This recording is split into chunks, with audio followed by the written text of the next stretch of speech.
Ararat, çiyayê gelî daxê, çiyayê serspî, çiyayê biheybet. Em her çi qas kotinan û helbestan ji te re bêjin jî, em nikarin xweşîkî û mezinahiya te bînin ziman. Jiyan ji kevirên te zêde bûye. Şar bi bilindahiya te bedew bûne. Ev bajara bedew jî dibin siya te de ava bûye.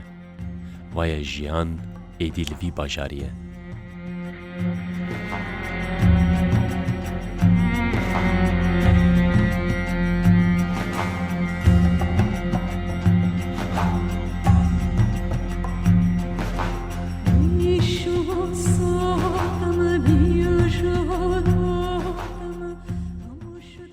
Hevalê çiyayê pîroz, lêdenga çiyayê Araratê.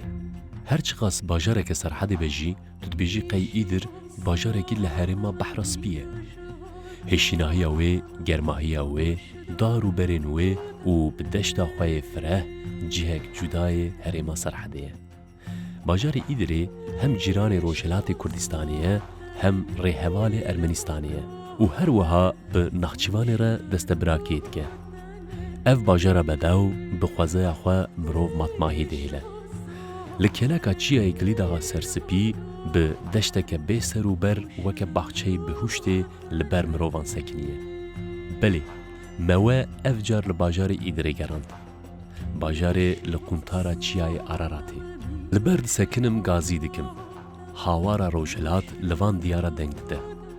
Ararat bi serbilindî li xwe dike pîroz. Mirov lê şaqis dimîne, ev tiştek neqandiye. û bi carek dike gazî û dinaletin.